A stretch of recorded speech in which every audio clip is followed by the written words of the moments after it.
Salam, my beautiful brothers and sisters. Let me take you on a journey through time, back to the scorching desert of Makkah, where faith and perseverance were tested in ways we can scarcely imagine. This is the story of Prophet Ibrahim, peace be upon him, his wife Hajrah and their infant son Ismail, peace be upon him. A family chosen by Allah to leave a legacy that still blesses us today. It is a tale of sacrifice, unwavering trust in Allah, and the miraculous gift of Zamzam that continues to flow through the ages, reminding us of Allah's infinite mercy.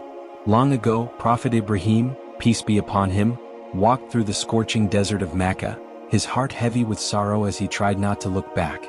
His beloved wife, Hajrah, and their infant son, Ismail, peace be upon him, were the most precious people in his life, and yet, by the command of Allah, he was leaving them in the barren, empty desert. There were no trees, no fruit, no signs of life, just an endless stretch of sand beneath the blazing sun. As Ibrahim walked further away, Hajrah's voice called out in desperation. "Where are you going? There is no food, no water. This is a barren desert." Clutching her baby tightly, her eyes filled with fear as she watched her husband disappearing into the distance. "Has Allah commanded you to leave us?" she asked softly. Ibrahim, peace be upon him, turned and said, "Yes." A deep sense of peace washed over Hajrah.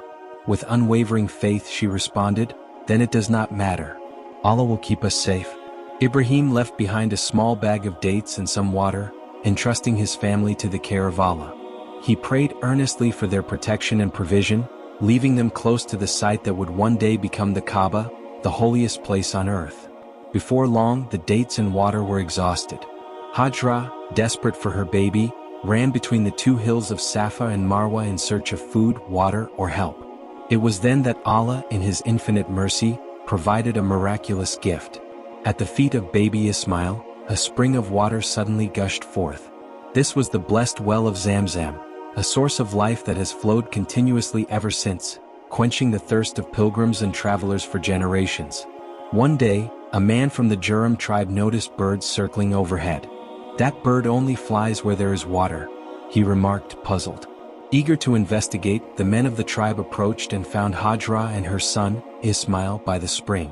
"May we settle near your water?" they asked, hopeful.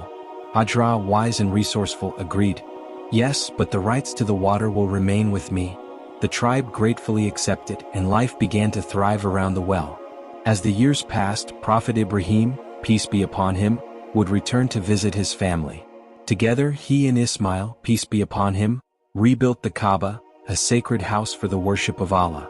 Pilgrims from far and wide began coming to Makkah, drawn by the Kaaba and the ever-flowing Zamzam water. After Ismail, peace be upon him, passed away, the leadership of Makkah fell into the hands of the Jurham tribe. Unfortunately, the tribe became corrupt and unjust, filling the holy city with idols and turning away from the pure worship of Allah. Their rule grew more oppressive with each passing year, and the people of Makkah finally decided they could tolerate it no longer.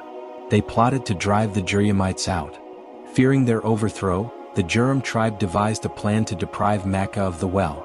They filled the sacred Zamzam well with swords, armor, and golden idols, covering it with stones to hide its location. "If we can't have Zamzam, no one will," they sneered as they were driven out of the city. With them, they took the secret of the well's location. Generations passed, and the descendants of Prophet Ibrahim, peace be upon him, continued to live in Makkah. The city thrived as a center of trade, with caravans traveling to and from places like Syria and Yemen. However, the spiritual legacy of Makkah was tarnished.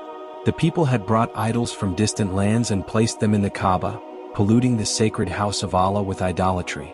They even performed sacrifices to these false gods, hoping to win their favor. Among the noble descendants of Ibrahim, peace be upon him, was a man named Hashim who belonged to the Quraysh tribe. Hashim was responsible for providing food and water to the pilgrims who visited Makkah. After his passing, this honorable duty was passed to his son, Abdul Muttalib. By this time, the well of Zamzam had been forgotten, its location hidden by the evil actions of the Jurham tribe. In its absence, the Quraysh dug several other wells to serve the pilgrims, but none could compare to the miraculous water of Zamzam. The people of Makkah had lost the precious gift from Allah. But Allah had decreed that the sacred well would one day be rediscovered. One night, Abdul Muttalib had a strange and vivid dream. In it, he was shown the location of the hidden Zamzam well, the miraculous blessing of Allah. Following the guidance from his dream, Abdul Muttalib began to dig at the spot shown to him, uncovering the long-buried well. The rediscovery of Zamzam was a moment of great joy for the people of Makkah. The blessed water flowed once again, a sign of Allah's mercy and the fulfillment of a legacy that had begun with the faith of Ibrahim, peace be upon him, Hajrah and Ismail, peace be upon him.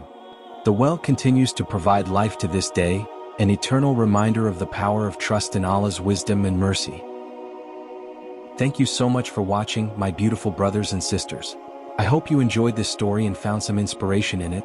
If you did, don't forget to give it a thumbs up, share with your friends, and of course subscribe to the channel for more amazing content. Hit that notification bell so you never miss an update. Stay blessed, and I'll see you in the next one.